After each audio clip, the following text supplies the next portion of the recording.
সপুষ্পক উদ্ভিদের নিষেক নিষেক যে জিনিসটা সেটা আমাদের সবারই মোটামুটি ধারণা আছে যে নিষেক যে জিনিসটা সেটা কি।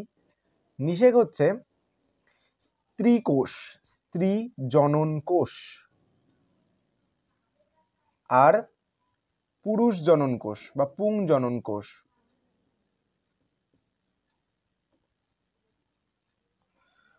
দুটোর মিলিত হওয়ার ঘটনাকে নিষেক বলে বা ফার্টিলাইজেশন বলা হয়। তো নিষেক মানুষের নিষেক আর উদ্ভিদের নিষেক, মানে মানুষের ক্ষেত্রে যে নিষেকটা আমাদের হয় তোমার ওই স্ত্রীদেহের মধ্যে যে নিষেকটা সম্পন্ন হচ্ছে এবং উদ্ভিদ দেহে বা উদ্ভিদের যে সপুষ্পক উদ্ভিদের মধ্যে যে নিষেকটা হচ্ছে বা ফার্টিলাইজেশন হচ্ছে, সেই যে জিনিসটা দুটো শব্দ কিন্তু সেম, দুটোর কাজ মানে দুটোই হচ্ছে ওই স্ত্রী কোষ আর পুং কোষের মিলন হওয়ার ঘটনাকেই নিষেক বলা হয়। কিন্তু দুটোর মধ্যে একটু প্রসেসটা আলাদা হয় দুটো ক্ষেত্রে, অর্থাৎ উদ্ভিদের ক্ষেত্রে আর প্রাণীদের ক্ষেত্রে অর্থাৎ মানুষের ক্ষেত্রে যদি আমরা বলি, তাহলে কিন্তু দুটো জিনিসের প্রসেসিংটা একটু আলাদা হয়। তো এখানে আমাদের উদ্ভিদ সম্পর্কে আমাদের জানতে হবে। তো উদ্ভিদের মধ্যে বা সপুষ্পক উদ্ভিদের মধ্যে কিভাবে নিষেকটা সম্পন্ন হচ্ছে সেটা আমাদের জানতে হবে। তো তার জন্য প্রথমে তো আমাদের এটা ধারণা থাকা উচিত যে নিষেক ঘটবে কি কোন দুটো জিনিসের, একটা স্ত্রী কোষ, স্ত্রী জনন কোষ আর পুং জনন কোষ। পুরুষ কথাটা বাদ দিয়ে পুং শব্দটা লিখি, যেটা উচ্চারণ হতে সুবিধা হবে, পুং জনন কোষ। তো পুং জনন কোষ আর স্ত্রী জনন কোষ, পুং জনন কোষ থাকে কোথায়? প্রথম প্রশ্ন যে পুং জনন কোষটা, কোষ কি? কোষ আমাদের বডি, আমাদের শরীরটা অসংখ্য কোষ দিয়ে গঠিত। ঠিক তেমনি আমাদের বডিটা তৈরি হওয়ার জন্য দুটো কোষের মিলন হওয়ার, মানে দুটো টাইপের কোষ মিলিত হয়। কি কি? একটা শুক্রাণু আর একটা ডিম্বাণু। তো এই যে মানুষের ক্ষেত্রে শুক্রাণু আর ডিম্বাণু মিলিত হয়, শুক্রাণু থাকে ছেলেদের শরীরে আর হচ্ছে তোমার ডিম্বাণু থাকে মেয়েদের শরীরে। অর্থাৎ আমরা একটা বুঝতে পারছি যে ছেলেদের শরীরে শুক্রাণু থাকছে, মেয়েদের শরীরে ডিম্বাণু থাকছে। তা আমার প্রশ্ন যে এই যে পুংজনন কোষটা, এই পুংজনন কোষটা থাকে কোথায়? যদি উভলিঙ্গ ফুল হয়, অর্থাৎ যে ফুলের মধ্যে দুটো লিঙ্গই উপস্থিত, অর্থাৎ স্ত্রী লিঙ্গ আর পুংলিঙ্গ দুটো লিঙ্গই উপস্থিত, ছেলে আর মেয়ে দুটো একসাথে অবস্থান করে, সে সমস্ত ফুলের মধ্যে তো একটা ফুলের মধ্যেই থাকছে। তো থাকে কোথায়? পুরুষ জনন কোষটা থাকে তোমার পরাগধানীর মধ্যে। এইরকম টাইপের চিত্রটা হয় পরাগধানী। তো এই পরাগধানী এটা কিন্তু পরাগধানী।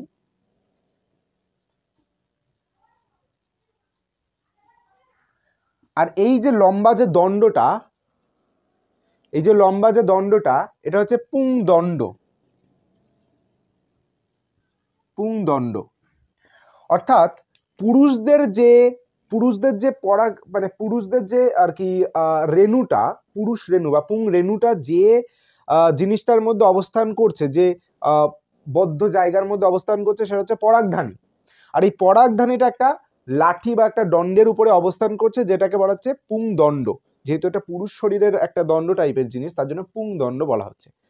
আর স্ত্রী জনন কোষ থাকে কোথায়? স্ত্রী জনন কোষ থাকে ডিম্বাশয়ের মধ্যে। একটা এটাকে বলা হচ্ছে স্ত্রী স্তবক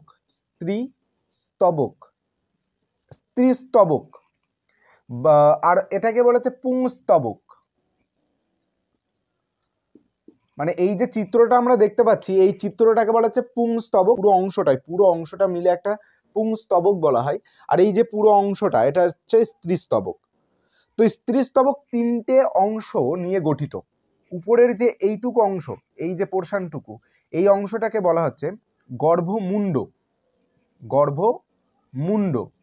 অর্থাৎ মুন্ড, এটা মাথায় রাখবে, মুন্ড দ্যাটস মিন মাথা। তো গর্ভের মধ্যে যার জন্য যে মুন্ডটা, সেটা গর্ভমুণ্ড। আর এই নিচে যে দণ্ডের মতন অবস্থান, পুরুষের ক্ষেত্রে পুংদণ্ড হয়, স্ত্রী দেহের ক্ষেত্রে গর্ভদণ্ড। তাহলে এটা গর্ভমুণ্ড, এইটুকু অংশ গর্ভমুণ্ড। আর এই যে দণ্ডাকার যে অংশটা, সেটা হচ্ছে গর্ভদণ্ড। আর নিচের এই ট্যাবলেট অংশ, যে ফোলা যে অংশটা, এটা হচ্ছে ডিম্বাশয়। ডিম্বাশয়। তো এই ডিম্বাশয়ের মধ্যে ডিম্বাণু থাকে। এই ডিম্বাশয়ের মধ্যে ডিম্বাণু থাকে, সেটা আরেকটু পরে আরো ক্লিয়ারলি জানবো। তো ডিম্বাশয়ের মধ্যে থাকছে ডিম্বাণু। আর পুংদণ্ড আর পরাগধানী, এই দুটো জিনিস তো ক্লিয়ার আশা করা যায়। স্ত্রী স্তবকের মধ্যে এইটুকুই অংশ, এইটুকুই জানার। যদি স্ত্রী স্তবকের এখান থেকে যদি কোনো কোশ্চেন থাকে শর্ট কোশ্চেন হিসেবে, তাহলে সেটা থাকতে পারে যে কি স্ত্রী জনন কোষ কোথায় অবস্থান করে, স্ত্রী জনন কোষ কোথায় অবস্থান করে, মানে সপুষ্পক উদ্ভিদের স্ত্রী জনন কোষ কোথায় অবস্থান করে, ডিম্বাশয়ের মধ্যে। ডিম্বাশয়ের মধ্যে কি থাকে, ডিম্বাণু, ওটাই তো আমাদের স্ত্রী জনন কোষ। মানুষের ক্ষেত্রেও তাই হয়, কিন্তু মানুষের ক্ষেত্রে স্ত্রী জনন কোষ কোথায় থাকে, ডিম্বাণু, মানে স্ত্রী জনন কোষের নাম কি, ডিম্বাণু। আর ওটা কোথায় থাকে, ডিম্বাশয়ের মধ্যে। মানুষের ক্ষেত্রেও যা, এখানে এই জায়গার ক্ষেত্রেও তাই। এই স্ত্রী স্তবককে কিন্তু গর্ভকেশর চক্রও বলা হয়। গর্ভকেশর চক্র, দুটো নামে আর কি আমরা বলতে পারি। তো যদি স্ত্রী স্তবক না বলে গর্ভকেশর চক্র শব্দটা দেয়, তাহলে কিন্তু কনফিউজড হওয়ার কিছু নেই, একই জিনিসের কথাই বলা হচ্ছে। পুংস্তবক না বলে এখানে কিন্তু পুংকেশর চক্র পুংকেশর চক্রও বলা হয়। পুংকেশর চক্র, পুংকেশর চক্র আর পুংস্তবক কিন্তু একই জিনিস, ঠিক আছে।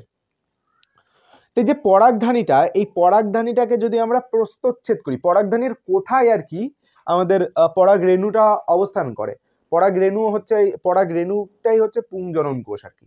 তো সেই পরাগ রেণুটা কোথায় থাকে, পরাগ রেণুটা আমরা যদি এই যে পরাগধানীটা আছে, এই পরাগধানীটার এখান দিয়ে এইভাবে যদি কেটে দিই, আমরা যদি প্রস্থচ্ছেদ করি, মানে দেখা হলো এটা আমাদের পরাগধানী, তো পরাগধানীটাকে যদি আমরা এইভাবে এই পজিশন থেকে আমরা যদি কেটে দিয়ে কাটি, এখান থেকে এইভাবে সমানভাবে কাটবো, তাহলে আমরা এই উপর দিক থেকে দেখতে পাবো যে এটা এইরকম একটা অংশ আছে, এইরকম একটা জিনিস দেখতে পাবো, যেখানে এই সোজা একটা বৃত্তাকার অংশ দেখতে পাবো, এখানে একটা বৃত্তাকার অংশ, এখানে একটা বৃত্তাকার অংশ, এখানে একটা বৃত্তাকার অংশ, এইরকম চারটে বৃত্তাকার অংশ দেখতে পাবো। তো এই যে চারটে যে বৃত্তাকার অংশ আমরা দেখতে পাচ্ছি, এগুলোর নাম আছে। এর মধ্যে পরাগ রেণু থাকে।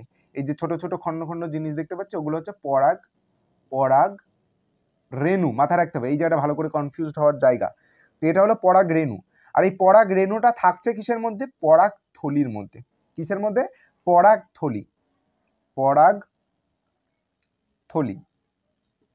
পরাগথলির মধ্যে থাকছে পরাগথলির মধ্যে থাকছে পরাগ রেণু। এবার এখানটায় যেটা বলার সেটা হচ্ছে পুংজনন, একটা সপুষ্পক উদ্ভিদের পুংজনন কোষের নাম কি, পুংজনন কোষের নাম হচ্ছে পরাগ রেণু, ঠিক আছে। এটা কোথায় অবস্থান করে, এটা পরাগথলির মধ্যে অবস্থান করে, পরাগথলির মধ্যে। আর এই পরাগথলিটা কোথায় অবস্থিত, পরাগধানীর মধ্যে, ক্লিয়ার। আর এইদিকে যদি আমরা স্ত্রী স্তবকের মধ্যে দেখি, এখানটায় আরেকবার আমি রিপিট করে দেবো যে স্ত্রী জনন কোষ, সপুষ্পক উদ্ভিদের স্ত্রী জনন কোষ, এবার লিখে নেওয়া উচিত, লিখে নিলে কনফিউজ হবে না। সপুষ্পক উদ্ভিদের স্ত্রী জনন কোষের নাম কি, সেটা হচ্ছে ডিম্বাণু। আর এই ডিম্বাণুটা কোথায় থাকে, ডিম্বাশয়ের মধ্যে। তো এখান থেকে আমরা যদি একটা পরাগ রেণু খুব সূক্ষ্ম, মানে আমরা খালি চোখেও দেখতে পাবো না এরকম অবস্থায়। তো একটা পরাগ রেণুকে যদি আমরা জুম করে দেখি, তাহলে দেখতে পাবো এটা একটা পরাগ রেণু। তো এই পরাগ রেণুর সাইড দিয়ে আর একটা এরকম স্তর আছে, অর্থাৎ একটা পরাগ রেণু দুটো স্তর দ্বারা গঠিত।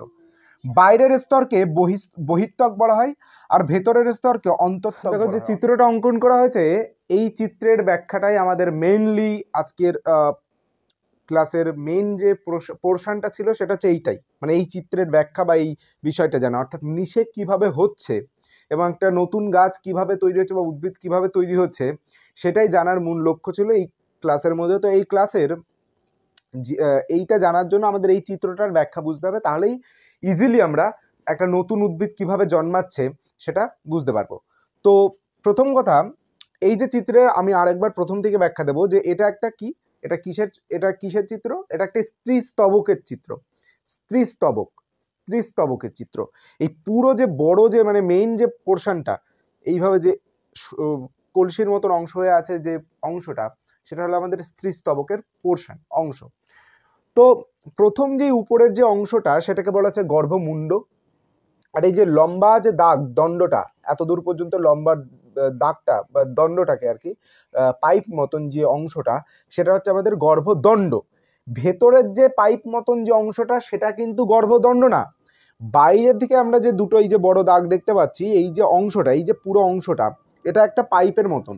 তো এটা ভেতরটা আমরা দেখাচ্ছি আর কি ভেতরে কি সিস্টেমে চলছে জিনিসটা সেটা বোঝার জন্য, কিন্তু এটা তো একটা পাইপের মতন আছে না, এই যে পুরো বিষয়টা এটা তো একটা ঘেরা বস্তুর মধ্যে আছে, তো এটা একটা পাইপের মতন অংশ। তো এটা হচ্ছে গর্ভদণ্ড। আর এই গর্ভদণ্ডটার নিচে গিয়ে এইভাবে একটা মোটা অংশ তৈরি করছে, যে অংশটাকে বলা হচ্ছে ডিম্বাশয়। তো উপরের জিনিসপত্র একটু কম আছে তাই উপর থেকেই শুরু করি। ওপরে এই গর্ভমুণ্ডের ওপরে বাতাস, পাখি দ্বারা বা তোমার পাখি পতঙ্গ, বাতাস, জল ইত্যাদি বাহকের দ্বারা কোনো পরাগরেণু এই উপরের যে ছোট ছোট যে বল বল গোলগুলো আমরা দেখতে পাচ্ছি সেগুলো হচ্ছে পরাগরেণু। তা পরাগরেণুর মাথায় কি আবার ডিজাইন হচ্ছে না, ওর যে দুটো স্তর সেই দুটো স্তরকে দেখানোর জন্য একটা গোল এইভাবে সিম্পল এঁকেছি, আর বাইরের ডিজাইন করে দিয়েছে ওটা দ্বিতীয় স্তর অর্থাৎ বহিস্তক আর অন্তস্তক। তো সেইভাবে আমরা এটা এঁকেছি, তিনটে আমরা পরাগরেণু এখানে এঁকেছি, তার বেশি পড়তে পারে। তো ওগুলো হচ্ছে পরাগরেণু, উড়ে এসে হোক, জলের মাধ্যমে বহন করে হোক, পাখি বা পতঙ্গ দ্বারা যাইভাবেই হোক এসে এই গর্ভমুণ্ডের উপরে প্রথমে পড়ে। এবারে গর্ভমুণ্ডের উপরে পড়ার পর এই জায়গা দিয়ে একটা নালীর সৃষ্টি হচ্ছে, যে নালীটাকে বলা হচ্ছে পরাগ নালী। ভেতর দিয়ে ভেতরের যে নালীটা এই নালীটাকে বলা হচ্ছে পরাগ নালী। তো এই পরাগ নালী দিয়ে কি হয়, পরাগ নালী দিয়ে পরাগ রেণুগুলো টুকটুক টুকটুক করে চলে যায়, পরাগ রেণুগুলো চলে যায়। আর পরাগ রেণু মানেই পরাগ রেণুটা কি ছেলেদের থাকে, একটা ছেলেদের শরীরে কি থাকে, শুক্রাশয়, স্পাম। তো এখান দিয়ে যে পরাগ রেণুটা যাচ্ছে তার মানে এটা পুরুষ গ্যামেট বা পুংগ্যামেট। তো তার জন্য এখানটায় লেখা আছে দুটো পুংগ্যামেট, এখানে দেখানো হয়েছে যে দুটো পুংগ্যামেট এই পরাগ নালী দিয়ে যাচ্ছে। এখানে দুটো গ্যামেটকে দেখানো হয়েছে। কোথা দিয়ে যাচ্ছে না পরাগ নালী, এখানে লেখা আছে পরাগ নালী। তো পরাগ নালী দিয়ে পুংগ্যামেট যাচ্ছে, ক্লিয়ার এটুকু। এবার এই পুংগ্যামেটটা চলে যাচ্ছে নিচে, পুংগ্যামেট এই নিচে কোথায় যাচ্ছে এটা হচ্ছে ভ্রূণস্থলী, ডিম্বকের ভ্রূণস্থলীতে যাচ্ছে আমাদের পুংগ্যামেট। তো এটা আমাদের একটা ভ্রূণস্থলীর মধ্যে যাওয়া, এখান থেকে নিচে এই পোর্শন থেকে নিচে নামা মানে সেটা ভ্রূণস্থলীর মধ্যে যাচ্ছে। তো ওই পোর্শনের মধ্যে বা একটা ভ্রূণস্থলীর মধ্যে টোটাল আটটা নিউক্লিয়াস যুক্ত কোষ থাকছে, মানে নিউক্লিয়াস থাকছে আর কি, 8টা নিউক্লিয়াস থাকে। কি একটা, দুটো, তিনটে, এখানে তিনটে, উপরে তিনটে নিউক্লিয়াস দেখতে পাচ্ছি। এই মাঝখানে দুটো নিউক্লিয়াস থাকে, তার জন্য বড় করে এঁকেছি, মাঝখানে একসাথে মিলে দুটো নিউক্লিয়াস থাকে, আর নিচে তিনটে, তাহলে 3 আর 3 6, 7 8, টোটাল হলো 8টা নিউক্লিয়াস। তো 8টা নিউক্লিয়াস থাকে। এই যে উপরের দুটো যে কোষ, এই দুটো কোষকে বলা হয় সহকারী কোষ। কি বলা হয়, সহকারী কোষ। উপরের দুটো কোষকে বলা হচ্ছে সহকারী কোষ। নিচে যে এদের সাথে একটা কোষ আছে ওই কোষটাকে বলা হচ্ছে ডিম্বাণু। মেনলি এইটা হলো আমাদের ডিম্বাণু। তাহলে ডিম্বাণু কোনটা আই থিঙ্ক চেনা গেছে, স্ত্রী স্তবকের মধ্যে ডিম্বাশয়, এই ডিম্বাশয়ের মধ্যে ডিম্বাণুটা থাকে। কোথায় থাকে, এই জায়গাটাই। এই যে ভেতরে থাকা যে ডিম্বাশয়ের মধ্যে যে ডিম্বকের যে এটা একটা যে পোর্শনটা ভ্রূণস্থলীর মধ্যে উপরে 3টে কোষ একসাথে থাকছে, এই জায়গায় 3টে কোষ একসাথে আছে। পরের দুটো কোষ হচ্ছে সহকারী কোষ আর নিচের কোষটা ডিম্বাণু, ক্লিয়ার। মাঝখানে যে দুটো কোষ একসাথে আছে ওই দুটো কোষ নির্ণীত নিউক্লিয়াস, আর নিচে 3টে কোষ একসাথে থাকে, যে 3টে কোষকে বলা হচ্ছে প্রতিপাদক কোষ সমষ্টি। এই 3টে কোষকে একসাথে বলা হচ্ছে প্রতিপাদক কোষ সমষ্টি। আর এই যে বাইরে যে লাল কালি দিয়ে চিহ্নিত এঁকেছি এটা হচ্ছে একটা ত্বক, কিসের ত্বক, ডিম্বক ত্বক। ডিম্বকের যে ত্বক এর ভেতরে এটা থাকছে কি ডিম্বকের যে ত্বক সেটা হচ্ছে ডিম্বক ত্বক। তো বাইরের স্তরটাকে ডিম্বক ত্বক বলা হচ্ছে। এবার এখানটায় বোঝার ব্যাপার আছে, যেটা বোঝার ব্যাপার আছে সেটা হচ্ছে এখানে যে সহকারী কোষ দুটো আছে, সহকারী কোষের কথা বাদ দিই, এখানে যে ডিম্বাণুটা আছে এই ডিম্বাণু এন প্রকৃতির হয়। এন প্রকৃতির মানে হ্যাপ্লয়েড প্রকৃতির হয়। মানে এই জায়গার যে ডিম্বাণু আর এই যে পুংগ্যামেট যেটা আসছে, ওই পুংগ্যামেটও কিন্তু হ্যাপ্লয়েড প্রকৃতির হচ্ছে। এবার দুটো হ্যাপ্লয়েড কোষ মিলে গিয়ে ডিপ্লয়েড একটা কোষ তৈরি করছে বা বীজ, সেটা আস্তে আস্তে বীজে পরিণত হবে। তো মোট কথা দুটো হ্যাপ্লয়েড কোষ মিলিত হয়ে ডিপ্লয়েড কোষে পরিণত হয়। ক্লিয়ার? এটু তো আমরা জানি। একটা মানুষের ক্ষেত্রে যদি আমরা বলি প্রসেসিংটা কেমন হয়, একটা স্ত্রী দেহে যে ডিম্বাণুটা থাকে সেই ডিম্বাণু এন প্রকৃতির হয়, অর্থাৎ হ্যাপ্লয়েড প্রকৃতির হয়। আর একটা ছেলেদের শরীরে কোষ যেটা শুক্রাণু, সেই শুক্রাণুটাও এন প্রকৃতির বা হ্যাপ্লয়েড প্রকৃতির হয়। এবার যখন দুটো হ্যাপ্লয়েড প্রকৃতির কোষ মিলিত হয় তখন 2n বা ডিপ্লয়েড তৈরি হয়। ডিপ্লয়েড মানে দুটো, আমি বলেছিলাম কোনো একটা ক্লাসে যে মাথায় রাখবে যে ডিপ্লয়েড মানে দুটো কোষ আর হ্যাপ্লয়েড মানে সিঙ্গেল একটা কোষ, যেটা এন প্রকৃতির আর কি। মানে ক্রোমোজোম সব সিঙ্গেল আছে, সেখানে জোড়ায় জোড়ায় ক্রোমোজোম নেই। যখন দুটো এরকম যখন দুটো টাইপের কোষ একসাথে মিলিত হয়ে তখন কমপ্লিটলি অর্থাৎ জোড়ায় জোড়ায় ক্রোমোজোমগুলো অবস্থান করে, জোড়ায় জোড়ায় তখন ক্রোমোজোম অবস্থান করে, নয়তো অবস্থান কিন্তু করে না। তো সেটা মাথায় রাখতে হবে। আর যে মাঝখানে যে নির্ণীত নিউক্লিয়াস সেটা কিন্তু 2n প্রকৃতির। কেন? কারণ এখানে দুটো কোষ একসাথে আছে, দুটো নিউক্লিয়াস একসাথে আছে, তো এটা 2n প্রকৃতির। ওকে, আর নিচে প্রতিপাদ কোষ সমষ্টি, এটা প্রত্যেকটা nn প্রকৃতিরই আছে, তো সেটা নিয়ে আমাদের কোনো ভাবার নেই। মাঝখানে দুটো আর কি নিউক্লিয়াস একসাথে মিলিত হয়ে নির্ণীত নিউক্লিয়াস তৈরি করে আর কি। এই নির্ণীত নিউক্লিয়াস গঠিত হলো কিভাবে? যখন দুটো নিউক্লিয়াস এন প্রকৃতির দুটো নিউক্লিয়াস যখন একসাথে অবস্থান করে তখন 2n এখানে হচ্ছে। তো দুটো এরকম যখন এন প্রকৃতির দুটো যখন নিউক্লিয়াস একসাথে অবস্থান করে তখন সেটাকে বলা হচ্ছে নির্ণীত নিউক্লিয়াস।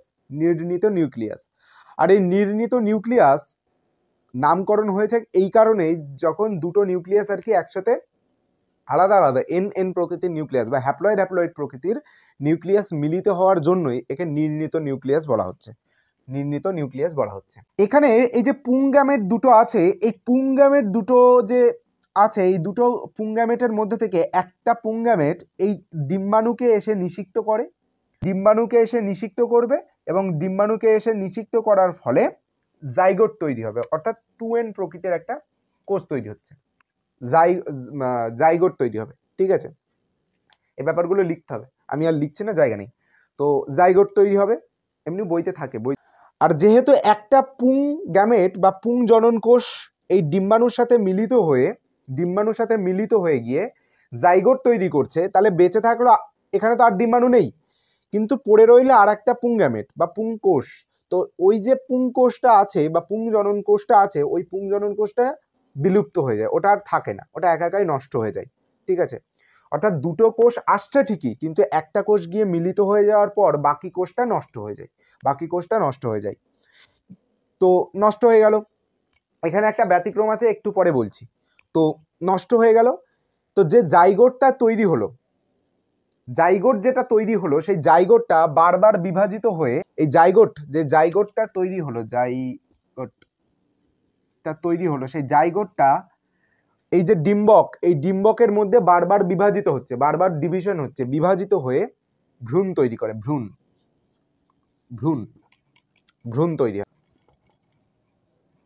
তৈরি হয়। ঠিক আছে, ডিম্বাশয় ফলে পরিণত হয় আর ডিম্বক বীজে পরিণত হয়। তাহলে কি বলা হলো, আরেকবার পুরো এই জায়গাটা রিপিট করব। পুং যে গ্যামেটগুলো আছে বা পুংজনন কোষ যে দুটো আছে, এই পুংজনন কোষ দুটো নিচে তো আসলো, এসে ডিম্বাণুর সাথে মিলিত হয়। এই দুটো কোষের মধ্যে থেকে একটা কোষ গিয়ে এই ডিম্বাণুকে নিষিক্ত করার ফলে ডিম্বাণু আর পুংগ্যামেট মিলিত হওয়ার পরে বা পুংজনন কোষ মিলিত হওয়ার পরে জাইগোট তৈরি হয়। জাইগোট মানে 2n প্রকৃতির তৈরি হলো। আর এই জাইগোটটা এই ডিম্বকের মধ্যে, এটা তো ডিম্বক ত্বক, তার মানে এর ভেতরে এই ডিম্বকের মধ্যে বারবার বিভাজিত হয়, ডিভাইড হওয়ার পর সেটা ভ্রূণে পরিণত হয়, আর এই ভ্রূণে পরিণত হওয়া তার মানে তোমার কাজ তো প্রায় কমপ্লিটই হয়ে গেছে। এই ভেতরে থাকা ডিম্বকটা বীজে পরিণত হয়, অর্থাৎ ভ্রূণে পরিণত হওয়ার পর বা নিষেক সম্পন্ন হওয়ার পর এই ভেতরে থাকা ডিম্বকটা বীজে পরিণত হয়। আর বাইরের যে ডিম্বাশয়টা, ওটা পুরো যে অংশটা, ওটা হচ্ছে ডিম্বাশয়টা আছে, সেই ডিম্বাশয়টা ফলে পরিণত হচ্ছে। তার জন্যই আমরা ফলের যে বাইরের যে অংশটা আমরা খাই, যেটা ধরো একটা আপেল খাচ্ছি, তা আপেলটা বাইরের যে অংশটা সেটা তো আমরা খাচ্ছি, ওটা কি থেকে তৈরি হচ্ছে? ওটা ডিম্বাশয় থেকে তৈরি হচ্ছে। আর ভেতরে যে বীজটা তৈরি হচ্ছে সেটা ডিম্বক থেকে তৈরি হচ্ছে। তো কিছু সময় আগে যেটা বললাম যে একটা ব্যতিক্রম আছে, যে এই দুটো গ্যামেটের মধ্যে একটা গ্যামেট এখানে নিষেক হচ্ছে, মানে একটা গ্যামেট এখানে যাচ্ছে গিয়ে ডিম্বাণুকে নিষিক্ত করছে, আর একটা যে গ্যামেট থেকে যায় সেই গ্যামেটটা নষ্ট হয়ে যায়। কিন্তু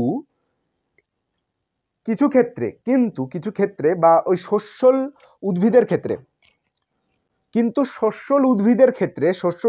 ক্ষেত্রে এই একটা গ্যামেট তো ডিম্বাণুকে নিষিক্ত করে, এটা ভালো কথা, 2n এ পরিণত হতে জাইগোট তৈরি করছে, এটা ভালো কথা। কিন্তু আর একটা যে গ্যামেট থেকে যায় সেই গ্যামেটটা গিয়ে এই নির্ণীত নিউক্লিয়াসের সাথে মেশে, নিউক্লিয়াসকে নিষিক্ত করছে। আর এই নির্ণীত নিউক্লিয়াসটা 2n প্রকৃতির হয়। আর এখানে একটা n প্রকৃতির পুরুষ গ্যামেট যখন এর মধ্যে এসে মিলছে, তার মানে 2n এর সাথে আর একটা n যুক্ত হচ্ছে, তার মানে এটা 3n তৈরি হচ্ছে।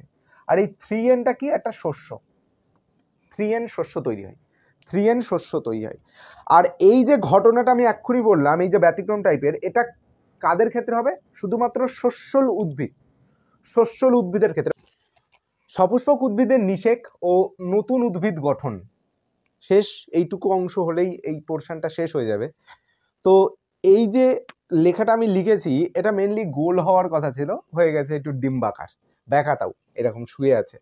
তো এটা গোল করে লিখে নিতে হবে, বলতে চাইছি।